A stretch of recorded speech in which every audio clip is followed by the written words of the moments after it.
नमस्ते साथियों।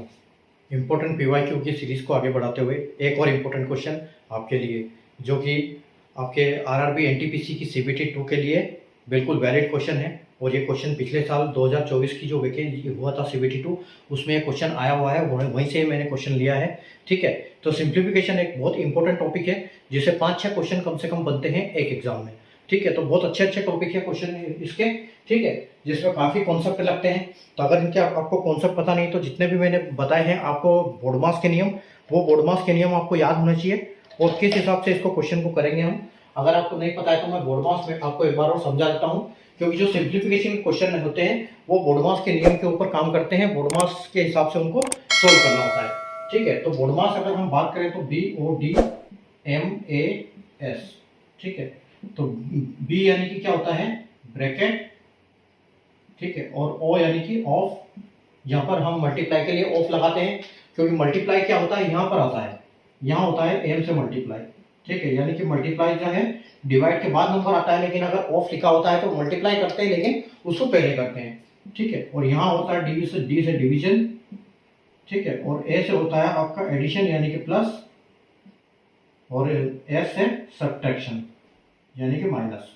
तो इस सीक्वेंस में हमको करना होता है, और ऑफ की जगह पे यहाँ पर जो जैसे एक्स स्क्वायर एक्स क्यूब होता है, तो उनको भी यहाँ पर सॉल्व करते हैं हम ऑफ की जगह पे। ठीक है, तो अब देखो ये जो क्वेश्चन है, इसमें देखो सारे ब्रैकेट है, इसमें सबसे बड़ा एक ब्रैकेट है, उसके बाद एक छोटा ब्रैकेट है, उससे फिर छोटा एक ब्रैकेट है, उससे छोटा ब्रैकेट है। ठीक है, डिवाइड भी है, मल्टीप्लाई भी है, प्लस भी है, माइनस भी है, प्लस माइनस प्लस। ठीक है, सिर्फ यहाँ पर यानी कि जो ओ है ये काम नहीं करेगा, बाकी सारे नियम यहाँ इस क्वेश्चन में काम करेंगे। तो इसको कैसे करेंगे हम? ठीक है, तो ये क्वेश्चन आपको जानना बहुत जरूरी है, बहुत इंपॉर्टेंट क्वेश्चन है, बार बार इस टाइप के क्वेश्चन एग्जाम में देखने को मिलते हैं। ठीक है, तो अब देखो यहाँ पर सबसे पहले हम ब्रैकेट से स्टार्ट करेंगे, यानी कि बी से स्टार्ट करेंगे हम ब्रैकेट से। तो बी सबसे छोटा ब्रैकेट सबसे पहले होगा, यानी कि जो सबसे अंदर में ब्रैकेट है उसको सबसे पहले सोल्व करेंगे। तो इस ये वाला जो ब्रैकेट है इसको सबसे पहले हम सोल्व करेंगे। ठीक है, उसके बाद नंबर आएगा इस बड़े ब्रैकेट का। ठीक है, और उसके बाद नंबर आएगा इस वाले का। ठीक है, और उसके बाद नंबर आएगा इस वाले ब्रैकेट का, बड़े वाले का। ठीक है, तो देखो सबसे पहले हम करेंगे 2 + 5। तो हम यहाँ करते हैं कि हम पहले ये क्वेश्चन ऐसे कैसे यहाँ तक हम उतार देते हैं। ठीक है, डिवाइड बाय 12/6 इंटू, और ये वाला जो आपका ब्रैकेट में है अभी। ठीक है, और ये एक और ब्रैकेट है यहाँ पर 3 + 9 माइनस 5 + 5 माइनस। अब देखो यहाँ पर माइनस है, तो ये जो 2 है ये माइनस का नहीं होगा, क्योंकि ये ब्रैकेट के अंदर है, तो इसको प्लस वाला माना जाएगा।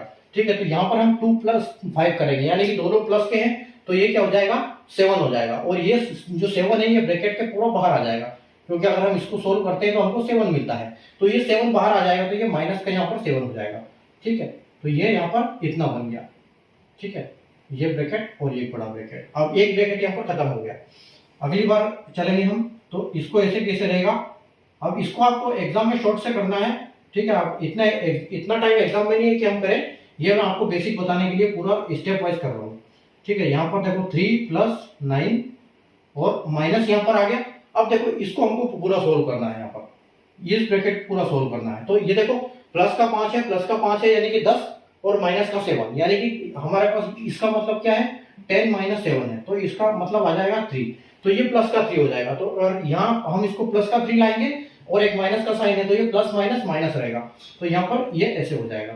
ठीक है, तो आपका ये ब्रैकेट भी यहाँ पर खत्म हो गया। ठीक है, उसके बाद हम आगे बढ़ते हैं। 72 हमारा है, डिवाइड बाय 12/6 इंटू।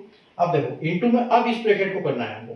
तो देखो एक यहाँ पर +3 में और एक -3 है, तो आप ये समझ लो कि दोनों अगर बराबर संख्या है और एक प्लस में एक माइनस है, तो ये दोनों आपस में बराबर कट जाती है। अब आपके पास सिर्फ +9 बचा है, तो आपको सिर्फ 9 यहाँ पर कर दो, बस आपका इतना बचा। उसके बाद आगे बढ़ते हैं हम, हमारा 72 ऐसे कैसे है। ठीक है, डिवाइड बाय, अब देखो ये 6 से ये 2 बार कट जाएगा, 6 दूनी 12 और 9 दूनी 18 हो गया।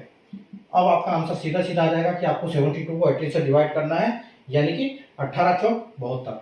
ठीक है, तो आपका आंसर जो है वो यहाँ पर 4 आ जाएगा, फाइनल आंसर हो जाएगा आपका। और जो कि ऑप्शन डी में आप आंसर देख सकते हो, ये आपका फाइनल आंसर हो जाएगा। ठीक है, तो बोर्डमास के नियम इस हिसाब से आपको सोल्व करने हैं, और कम से कम 5 से 6 क्वेश्चन एक एग्जाम में बनते हैं। ठीक है, जो अलग अलग तरीके से, कोई स्क्वायर रूट के होंगे, कोई क्यूब रूट के होंगे, कोई ऐसे फ्रैक्शन में होंगे, कोई कैसे होंगे, मतलब सारे सिंप्लीफिकेशन के आपको लगभग 5 से 6 क्वेश्चन देखने को मिलेंगे एक एग्जाम में। तो बोडमास के नियम आपको करना बहुत जरूरी है, क्योंकि सारे क्वेश्चन आपको वहां पर बिल्कुल हलवा तरीके से आप कर सकते हो अगर आप इसके कॉन्सेप्ट सीख जाते हो तो। ठीक है, तो वीडियो को लाइक और शेयर कर दीजिएगा, और ऐसे चैनल और जो एक सीरीज चालू करी है प्लेलिस्ट में आपको सारी मिल जाएगी ये वाली, इस वाले वीडियो की।